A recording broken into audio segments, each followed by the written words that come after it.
मेहनत से बनाई है ये फिल्म। ये गुल्लू वशिष्ठ हमारे इस पिक्चर में जो हीरो हैं, मेन कैरेक्टर जिन किया है, अंतर्व्यथा, बड़ा ही खूबसूरत ये सब्जेक्ट है। बहुत बहुत ईमानदारी से, बहुत मेहनत के साथ हम लोगों ने काम किया इसमें। बस मैं उम्मीद करता हूँ कि आप लोग प्लीज़ इसे सिनेमा घर में आके ज़रूर देखिएगा, क्योंकि बहुत अच्छा सब्जेक्ट, बहुत अच्छी फिल्म है। फिल्म मतलब कि कोई भी अपराध है, जैसे मैं क्राइम पेट्रोल करता हूँ उसमें भी है कि क्राइम नेवर पेज, उसकी लाइन है। वैसे ये ज़िंदगी में कि क्राइम जो है वो कभी भी आपको फ़ायदा नहीं देता है।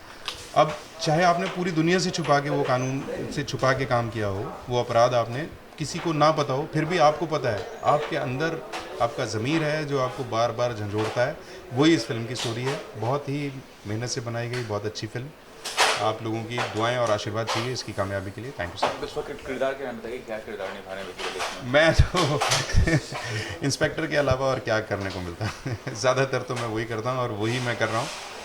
अच्छी स्टोरी है, देखोगे तो मज़ा आएगा सर इसमें। लेकिन ये क्राइम पेट्रोल से थोड़ा हटके वाला पुलिस ऑफिसर है। बस ये जानना चाहूँ कैसा एक्सपीरियंस था शूटिंग के दौरान, कहाँ शूटिंग हुआ था इस फिल्म का? और हम लोगों ने सर दिल्ली में किया था इसको शूट, और वहाँ के रॉ हाउस के अंदर ये शूट हुआ था पूरा, मेरा वाला पोर्शन जो था, और बहुत बेहतरीन तरीके से हुआ। बस मज़ा आया, टीम अच्छी। हम हर दिन अलग जगह शूटिंग, अलग विषय होता है, चाहे वो सीरियस हो चाहे कॉमेडी हो।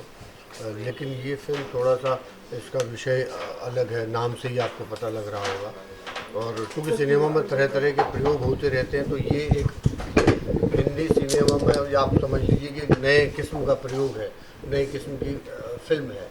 और जो विषय उन्होंने चुना है वो सबसे बेहतर, वो बड़ा बारीक है। मतलब हो सकता है कि हर कोई एकदम उससे रिलेट हो पाए या ना हो पाए, वो अलग बात है। लेकिन जो अंतर्व्यथा का जो द्वंद्व है, वो आपको पूरा ड्रामे के रूप में, पूरा मेलोड्रामे के रूप में, सस्पेंस के रूप में, वो सब इस पिक्चर में आपको देखने को मिलेगा।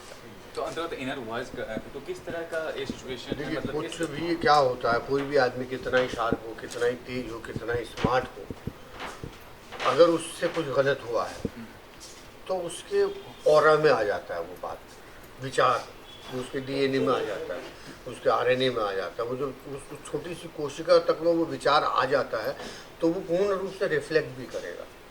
तो पर्सनालिटी में वो आपके रिफ्लेक्ट होगा ही होगा, आप उसको कितना ही छुपाओ। वही सब चीज़ों का ताना बाना आपको जो है इस फिल्म में देखने को मिलेगा। सर, एक इससे हटके सवाल है, जो इस समय देश में माहौल चल रहा है, हर जगह प्रोटेस्ट चल रहा है, नागरिकता बिल को लेकर, इसमें आपकी क्या राय है? देखिए, पहले मैं आपको बताऊं, हम समाचार को चाहे अखबार में कोई चीज़ आती थी ना, वो इक्विवेलेंट टू माँ कसम होता था। कि कोई बात आप दोस्तों में बात बनी और उसने एक ने बोला नहीं ऐसा नहीं है, उसने बोला क्या बात कर रहा है, ये अखबार में छपी है। अखबार में छपी है तो वो बात आपकी मान ली जाती थी, या वो शर्त आप हार जाते थे। अखबार को इतना महत्वपूर्ण माना गया था, माना हुआ करता था। लेकिन आज वो चीज़ें ऐसी नहीं है। आपका अपना खुद का चैनल है, हर एक आदमी के पास, जिसके पास मोबाइल है, वो खुद के चैनल का मालिक बना हुआ है। जैसे उसके मन में विचार हैं, कुविचार हैं, उस हिसाब से उसने रिफ्लेक्ट कर दिए, तो दुनिया में आपने फेंक दिए। लेकिन जिस तरह का माहौल अभी सरकार ने जिस तरह के निर्णय लिए देश हित के लिए, चाहे वो पिछले और तमाम निर्णय हों, आगे के निर्णय हों या आने वाले निर्णय हों, उसका विरोध करने का एकमात्र तरीका है, इतने समझदार लोगों को ये कहना मैं चाहता हूँ, उसका एकमात्र तरीका है, वो है चुनाव। इतने सालों के परिवर्तन के बाद आपने इस सरकार को चुना है, वो भी जुगाड़ से नहीं, वो भी राजनीति से नहीं, वो भी पूर्ण बहुमत से आपने उस सरकार को चुना है। तो आपको चुपचाप उस सरकार का साथ भी देना चाहिए। जिस शिद्दत से लोगों ने वोट दिया, उसी शिद्दत से उन तमाम करोड़ों करोड़ भारतीयों को मैं कहना चाहता हूं जो देश से प्यार करते हैं, या जिन लोगों ने इस सरकार को बनाया है, वो लोगों को भी अब सड़क पे आना चाहिए। वरना क्या होता है, दो चार गंदे लोगों की वजह से लगता है देश में ऐसे ही हो रहा है।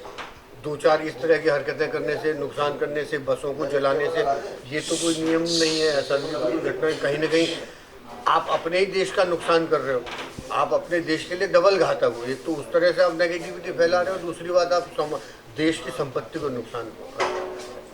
तो मुझे लगता है ये सब कानून जब बन रहे हैं, जब विश्व में इतिहास रचा ही जाने वाला है, तो मैं अमित शाह जी से, मोदी जी से निवेदन करूंगा कि चलते चलते ऐसे दो चार नियम भी रोज पारित करते रहें जो देश हित में हो। एक तरफ आप देश की बात कर रहे हो और मैं भारत का नागरिक हूँ की बात कर रहे हो, दूसरी तरफ आप आग लगा रहे हो।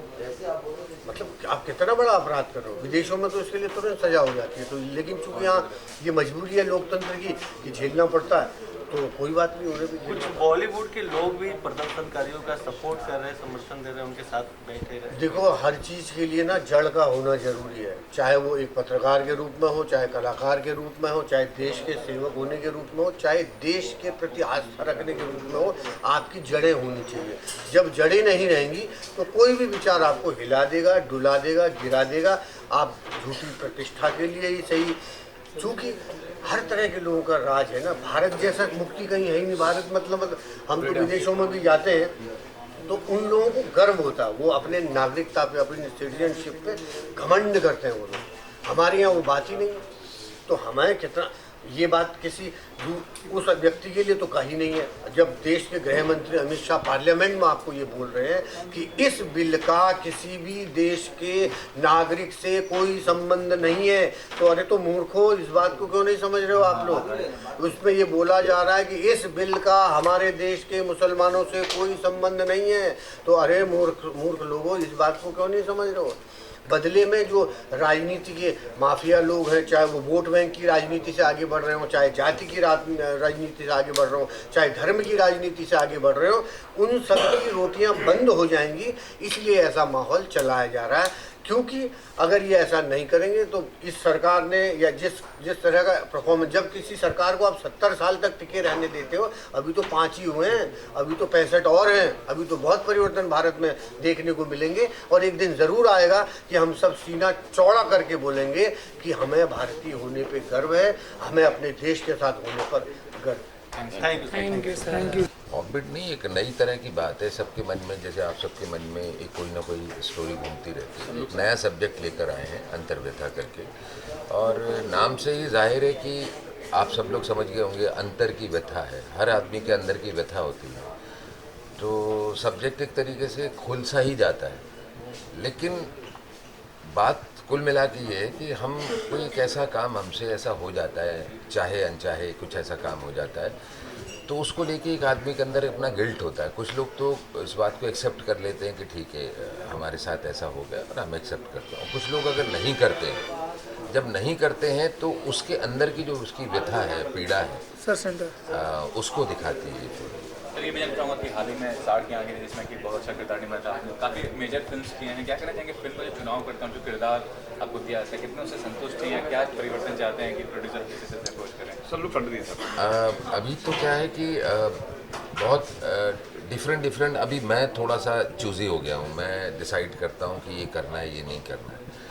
जैसे बीच में काफ़ी कॉप हो रहा था, तो मैंने कॉप को अवॉइड करना शुरू कर दी, क्योंकि मैं चाहता हूँ I am a versatile actor, तो मैं डिफरेंट रोल्स करूँ और उसमें ब्रेक लेना पड़े तो कोई दिक्कत नहीं है। तो एंड सांड की आँख की बात करते हैं, बिल्कुल डिफरेंट रोल है। एंड अभी एक कॉमेडी फिल्म आई है फटी पड़ी है यार, उसमें बिल्कुल डिफरेंट। और इस फिल्म में अगर आप अंतर्व्यथा की बात करेंगे तो एक बिल्कुल ही अलग किस्म का रोल है। तो जहाँ तक ना इनिशियल की बात कर रहे हैं, जब शुरुआती दौर में जब हम बम्बई शहर में आए थे तो हमारे पास में कोई चॉइस थी नहीं। हमें कोई काम दे दे ये बड़ी बात, तो लोग काम देते गए और करते गए, भाई अपनी मतलब बुद्धि से काम करते गए। लेकिन हाँ, एक जब आप इंडस्ट्री को इतना समय दे देते हैं तो फिर आप एक सटल मोमेंट आ जाता है जब आपको सोचना पड़ता है कि अब आप क्या करें क्या ना करें। लास्ट ईयर जानूँगा क्या और प्रोजेक्ट्स कर रहे हैं, कोई इंडस्ट्री प्रोजेक्ट जो आपके दिल के करीब हो, ऐसा किरदार?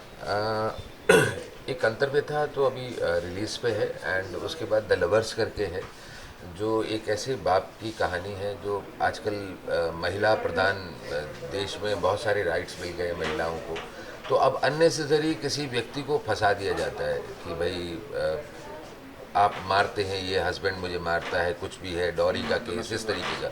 तो वो जब व्यक्ति इतना शरीफ है, इतना सिंपल है, लेकिन आपके पास में अधिकार है कि आप पुलिस स्टेशन में जाएंगे। और तो एक ऐसे लड़के की कहानी है जिसके मैं फादर का रोल प्ले कर रहा हूँ। तो बाप और बेटे के बीच की केमिस्ट्री है जो द लवर्स करके फिल्म है। एंड एक और फिल्म है मेरी 3 तलाक के ऊपर, हालांकि फैसला आ गया 3 तलाक के ऊपर। फिल्म का नाम है फिर से शादी। तो उसमें मैं लड़की के फादर का रोल कर रहा हूँ। उसमें भी बड़ा इंटरेस्टिंग कैरेक्टर है। कि 3 तलाक जो है आजकल की नई पीढ़ी जो है वो ये देखती है कि भाई मेरी शादी हो गई, मैंने ब्रेकअप ले लिया, उसके बाद अभी मुझे तीसरे के पास जाना पड़ेगा, हम क्यों नहीं वापस आ सकते? तो उसके लिए उसको तीसरी शादी करनी पड़ेगी फिर उसके साथ में। फिर तो उसमें बाप और बेटी क्या सोचते हैं इस नए संदर्भ में? आज की युवा बहुत समझदार हैं, पढ़े लिखे हैं, तो वो सोचते हैं कि ये सब नहीं, जो बिल आ भी जाए। तो उसमें भी एक बाप और बेटी के बीच का बड़ा खूबसूरत सा कनेक्शन दिखा है। एंड 2-3 फिल्में और है मेरी, जो लाइक गुल मकई कह सकते हैं आप। एक और फिल्म है जो अभी बन रही है, अभी इसका नाम डिसाइड नहीं हुआ जी। पहली बात तो फिल्म के बारे में ये बताऊंगा कि हर इंसान के अंदर में जो बेचैनियाँ हैं और वो बेचैनी हर इंसान लेके जा रहा है, पर इंसान इंसान को नहीं समझता आज की डेट में। और पहली बात क्या है कि जो बेचैनी है उस फिल्म के अंदर में जो कैरेक्टर है, जैसे हेमंत भाई हैं, गुलशन भाई हैं, कुलदीप जी हैं, विनेश जी हैं, केशव ने बहुत अच्छा लिखा है और डायरेक्ट भी किया है। तो एक आदमी की अपनी एक जर्नी होती है, तो वो जर्नी को कैसे वो लेकर के पर्दे पे आता है और कितने मुश्किलों से उसको सामना करना पड़ता है, तब जाके वो फिल्म आती है और ऑडियंस जब देखती है तो 2 मिनट में वाह वाह करके निकल जाती है। वो अंतर्व्यथा आर्टिस्टों में भी है, म्यूजिशियंस में भी है, हर इंसान के अंदर में है। गुरु नानक देव जी ने एक लाइन बोली थी, नानक दुखिया सब संसार, जिसके पास है वो भी दुखी, जिसके पास नहीं वो भी दुखी। बात ही रही म्यूजिक की, म्यूजिक केशव आर्या मुझे आज से नहीं 15-20 साल से जानते हैं। और जब ये आए मेरे पास में कि मुझे गाना गवाना है आपको, ऐसे ऐसे सुना है, कोई बात नहीं, गाना मैंने सुना, बहुत अच्छा गाना है। उसका म्यूजिक डायरेक्टर जो है आपका पीयूष ना, पीयूष पूरा क्या नाम? पीयूष पूजी। हाँ, पीयूष पूजी, उसने किया था।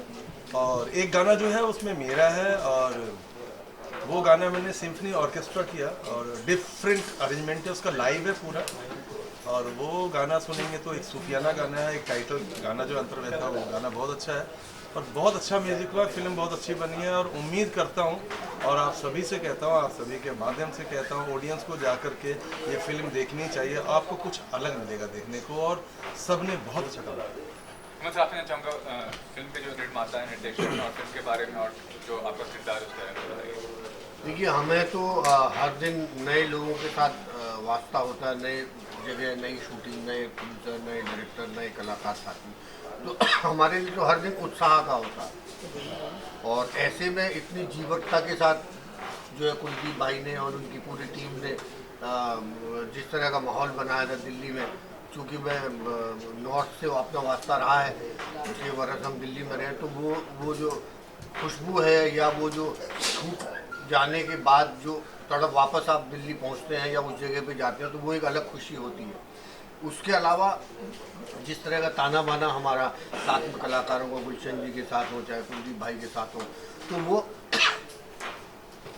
हमेशा ही कलाकार के तौर पे तो बेहतर होता ही है, अच्छा होता ही है। लेकिन ये जो सिनेमा का विषय है, जितनी फिल्में भी हम करते हैं, उनमें से ये पिक्चर किस लेवल पे हिट होगी ये मुझे नहीं पता, लेकिन ये पिक्चर डेफिनेटली हर और पिक्चरों से जो मैंने की है उनसे एकदम अलग है। इसका जो वे ऑफ परफॉर्मेंस, जिस तरीका हम लोग ने इसमें काम किया या जिस तरह का इंटेंसिटी उस फिल्म में थी, और चूँकि हम पुलिस वाले बने हैं तो किसी और केस की वजह से हम इनके घर में घुस जाते हैं, और ये चूँकि ऑलरेडी कांड कर चुके हैं, तो उस दौरान जो अंतर्द्वंद है या भाव बदलते हैं, इनके सिचुएशन बदलती है अचानक। फिर अब बारिश, ऐसे में हम वहाँ से निकल भी नहीं सकते क्योंकि बारिश आ गई, तो डेफिनेटली पूरी रात वहाँ रुकना है। तो उस दौरान जो हमारे लिए भी जो रोचक सीन थे एक के बाद एक, वो वाकई यादगार थे और मज़ेदार थे। और मैं इस पिक्चर की शुभकामनाएं भी आपको देता हूँ, पूरे परिवार को देता हूँ, क्योंकि पिक्चर बनाना बहुत मुश्किल काम है। जब पिक्चर बन जाती है तो फिर सबसे आसान काम पिक्चर ही रह जाती है, रिलीज सबसे कठिन रह जाती है। तो आप इसको वहाँ तक ले आए, तो आप सबको मैं बहुत बहुत शुभकामना देता हूँ। और इसके केशव जी, आपका पहला ही फंक्शन हुआ था, उसमें कहा था कि काफ़ी मुश्किल था आपको ये फिल्म को मतलब बनाना, कोई सपोर्ट नहीं कर रहा था इनिशियली, तो क्या कहना चाहिए? नहीं, देखो, एक्टरों का सपोर्ट मुझे शुरू से मिला है, हेमंत जी से और इनसे, और नए डायरेक्टर के साथ ऐसे अगर कलाकार काम करते तो एक उत्साह अपने आप ही आ जाता है। हाँ, समस्या प्रॉब्लम्स बहुत आई कि अभी जैसे हेमंत भाई कह रहे थे कि रिलीज़ करना एक अपने आप में बहुत बड़ा चैलेंज है, और उसके लिए जो मुझे मेरे साथी मिले हैं, मेरे प्रोड्यूसर दिनेश भाई अहिर, और भरत कवाड़ जी और दीपक वशिष्ठ हैं दिल्ली से। तो इनकी वजह से ये यहाँ तक संभव हो पाया है कि हम यहाँ रिलीज़ कर रहे हैं ऑल ओवर इंडिया में। कम से कम 400-500 थिएटरों में हमारी पिक्चर जा रही है। तो आगे भूषण जी आपसे क्या कहना चाहेंगे फिल्म के निर्माता के बारे में और निर्देशक के बारे में? फिल्म के निर्माता के बारे में, फिल्म के बारे में हेमंत भाई ने सब कुछ इतना अच्छे से बोल दिया है कि मैं अभी कुछ भी बोलूँगा तो बहुत छोटी सी बात लगेगी। लेकिन हाँ, एक टीम ऐसी थी जैसे एक परिवार होता है। हम लोगों ने बहुत मेहनत की पिक्चर में, और हमारी इंडस्ट्री का दुर्भाग्य पायरेसी जो आजकल चलती है बहुत, इसका बहुत डर लगता है मेरे को, क्योंकि इंडस्ट्री बहुत नुकसान में जा रही है उसकी वजह से। बस ये कि इस फिल्म को या हर फिल्म को आप प्लीज़ सिनेमा में जाके देखिएगा, और इस फिल्म को बहुत प्यार की और बहुत आशीर्वाद की ज़रूरत है, क्योंकि बहुत ईमानदारी से मेहनत की है केशव आर्या ने। बहुत अच्छी फिल्म बनाई है, बहुत अच्छी स्टोरी है, बहुत हट के स्टोरी है। अब इसके बारे में ज़्यादा क्या बोलूँ, आप लोग देखिए और आशीर्वाद दीजिए बस। सर आपका कमेंट। मैं सिर्फ आप सब चैनल के माध्यम से ये कहना चाहता हूँ कि ये फिल्म जो है प्रयासों की फिल्म है। बहुत सारे लोगों ने, बड़े बड़े कॉर्पोरेट हाउसेस हैं आजकल, कॉर्पोरेट हाउसेस बहुत डोमिनेट कर रहे हैं सिनेमा के ऊपर। तो अब छोटे जो डिस्ट्रीब्यूटर, डायरेक्टर, प्रोड्यूसर्स, अब उनके पास में बड़ा संघर्ष रहता है। तो उसमें केशव आर्या जी ने जो कोशिश की है, शॉर्ट फिल्म से बड़ी फिल्म, और उसमें दीपक जी का, दिनेश जी का मिलना, प्रोड्यूसर्स का आना, एक्टर्स का सपोर्ट होना, तोची जी, हेमंत जी, गुलशन जी, इन सब का सहयोग, तो ये चीज़ें बनती चली गई। तो बड़े प्रयासों के साथ में ये फिल्म बनी है, रुक रुक कर फिर बनी, फिर पैसे का तो अभाव में जो चीज़ें बनती हैं वो कोशिश की है। आज हम आप लोगों के सामने हैं तो इससे अंदाज़ा लगा सकते हैं। जैसे इन्होंने कहा कि अब ब्लेसिंग की ज़रूरत है, और सब दर्शकों से आपके माध्यम से कहना चाहता हूँ, अंतर व्यथा मन की व्यथा है। आपकी भी व्यथा हो सकती है, हमारी व्यथा, हर किसी की व्यथा है। चाहे अनचाहे कुछ ऐसा हो जाता है तो उससे गुजरता है हर व्यक्ति। तो मैं चाहता हूँ कि आप लोग ज़रूर, एक नई तरह की फिल्म है, छोटी फिल्म है, अपना आशीर्वाद दें। Thank you. सर आप सबसे पहले, हालांकि मुंह पे नहीं कहना चाहिए, तोची भाई बैठे हैं यहाँ पे, पिक्चर बन गई, फेस्टिवल में चली गई, अवार्ड मिले इंडिया में और इंडिया से बाहर भी अच्छे खासे अवार्ड मिले हैं। 8 अवार्ड हम जीत चुके हैं नेशनल और इंटरनेशनल लेवल पे। अब इंडिया में रिलीज करने के लिए म्यूजिक की बारी आती है। अगर म्यूजिक ना हो तो वो पिक्चर पूरी नहीं होती। मैं तोची भाई के पास गया, मैं गुरुजी म्यूजिक करना है। अरे तो बोलना क्या करना है, करता हूँ। मैं कहा पैसे नहीं है मेरे पास। कह रही पैसे तेरे से मांगे किसने। और मैं पीछे कहता हूँ, हालांकि आज मुंह पे कह रहा हूँ कि मैं बहुत सबके सामने धन्यवाद देता हूँ तोची जी को कि इन्होंने विदाउट एनी कॉस्ट, इवन कि अगर ये कभी कन्वेंस का भी इन्होंने मेरे से पैसा नहीं। क्या बात, क्या बात। और पूरे इंडिया में मेरे साथ कंधे से कंधा मिला के इसके प्रमोशन में हर जगह मेरे साथ ये छोड़ दिया था 12 साल की उम्र में, और मेरी जीवनी जो है आपको गूगल पे मिल जाएगी, क्योंकि 12 साल का बच्चा निकला उस्ताद को ढूंढने के लिए। और ऐसे उस्ताद, जो उस्ताद बड़े गुलाम अली खान साहब के शिष्य, मैं उनका शिष्य का, उन्होंने म्यूज़िक को मुझे समझना सिखाया कि म्यूज़िक है क्या। आज दुर्भाग्य ये है कि इतने हिंदुस्तान में लीजेंडरी लोग हुए जो हमें बहुत कुछ देखे गए, आज कहीं ना कहीं वो लुप्त हो रहा है, जिसकी वजह से ये चिंता का विषय है। और ये चिंता की विषय आप अपने अंदर मंथन कीजिए। जो मैं आज भी सुबह 3 बजे उठता हूँ मॉर्निंग में, और रात के 10 बजे तक सिर्फ ऑलरेडी रियाज पे रहता हूँ, मेडिटेशन में रहता हूँ, रिकॉर्डिंग करता हूँ, वापस अपने स्थान पे पहुँच जाता हूँ, रूम से बाहर भी नहीं आता। 12 घंटे 15 घंटे मेरा ये अपना रिसर्च है म्यूज़िक के प्रति। दूसरी बात आती है कि आप काम कैसा करना चाहते हो। मेरी सोच में है सिम्फनी ऑर्केस्ट्रा, जो इंटरनेशनल लेवल पे हॉलीवुड की मूवी देखिए तो आपको स्कोर सुनने को मिलता है, और स्कोर भी आपको जब कोई एक्टर बात कर रहा है तो उसके वोकल का साउंड कौन से नोट पे, उससे वो पैच करते हैं। इतनी गहराई में जाके देखता हूँ। मेरे लिए म्यूज़िक रिस्पेक्टेबल है, इबादत है। मैं काम करने बैठता हूँ तो फिर उस टाइम मैं भूख प्यास सब भूल जाता हूँ। वो लोगों ने देखा है और लोग देखते भी हैं। जो इंसान 40-40 दिन भूखे रह जाता चिल्ला बांध करके लिए, वो खाने के लिए नहीं आया। कुछ लोग खाने के लिए जीते हैं, कुछ लोग जीने के लिए खाते हैं, शायद उनमें से मैं हूँ। तो मैं म्यूज़िक को खाता हूँ, फिलॉसफी को पीता हूँ, और अगर फिलॉसफी ही नहीं होगी तो म्यूज़िक भी नहीं होगा। और म्यूज़िक की फिलॉसफी जब तक आपको समझ में नहीं आएगी तो आपके गाने के पीछे स्कोर भी नहीं होगा, और वो कहीं ना कहीं से म्यूज़िक आपके अंदर उतरेगा भी नहीं। आएगा और जाएगा जो हो रहा है वो, ये चिंता का विषय। बाकी रहा, जब मेरे को गुल्लू ने बोला ऐसा ऐसा, इसका कॉन्सेप्ट मैंने सुना तो मेरे पास ऑलरेडी एक गाना किया हुआ था। मेरी एक स्टूडेंट है, लंदन रहती है, रबाबी, उसका मैंने प्रोजेक्ट किया था सिम्फनी पूरा, और वो सब अब आते नहीं है सिम्फनी, यहाँ पे कोई करने वाला भी नहीं है तो सही, लेकिन आजकल हो गया साउंड का ज़माना, और साउंड कहीं ना कहीं से आपकी फिलॉसफी को मार रहा है, जो समझ में भी नहीं आता, और डिक्शन भी क्लियर नहीं सुनाई पड़ते। यार ये आदमी क्या गा रहा है, 50 बार सुनेंगे तो एक शब्द सुनाई पड़ता है। तो कहीं ना कहीं साउंड जो है आपको बेचैन कर दिया, और नेचुरल म्यूजिक जो बनाए, वायलिन सोच के क्या काट के उन्होंने वायलिन बनाया, इंस्ट्रूमेंट बनाए, आज उनकी आत्मा कितनी रोती होंगी। और वो कितने आर्टिस्ट इस इंडस्ट्री के अंदर में, जितने बड़े बड़े म्यूजिक डायरेक्टर उस जमाने में हुए हैं, उनके साथ पूरा ऑर्केस्ट्रा उन्होंने किया। आज उनके घर को देखता हूँ कि वो रोटी खाने के लिए भी मोहताज है, कितना दुख होता है जो मैं सोचता हूँ। ऐसे में जब वो गाना मैं करके बैठा था, तब एंट्री होती है केशव आर्य की, गुरुजी मेरा थॉट ये है, मेरा ये गाना। मैं क्या, अच्छा तेरे गाने में ये गाना जा रहा है, ले ले। गाने तो मेरे पास में बैंक बना हुआ है पूरा। मैंने उठाया, इसने देखा, तो यही तो चाहिए था, तो ये गाना ऐसे लगा। और वो गाना जब मैं कर रहा था, सिंगल कर रहा था, और इंडस्ट्री के बहुत बड़े वायलिन प्लेयर हैं जो 40 साल से इस इंडस्ट्री में बैकग्राउंड स्कोर करते हैं, धर्मवीर जी। गाना करने के बाद में उन्होंने स्टूडियो बोला, तोची भाई ये गाना है आपका फिल्म का, एल्बम का गाना नहीं है, क्योंकि ये इतना बड़ा गाना है ना, आप कोशिश करना फिल्म में लग जाए। अब फिल्म के लिए आपको पता है कौन से डायरेक्टर की सिचुएशंस क्या होगी, उनमें फिल्म में ये गाना जाएगा या नहीं जाएगा, वो भगवान जाने। अगर उसने मुंह से बुलवाया उनके थ्रू, तो मुझे नहीं पता था कि इसकी फिल्म में लगेगा वो गाना, केशव आर्य अंतर्व्यथा में लगेगा। और दो लाइन सुना देता हूँ। इश्क दियां गल्लां मैं किसनू सुनावा वे सजना, जोगी बन बन फिरदा रवा, जोगी बन बन फिरदा रवा,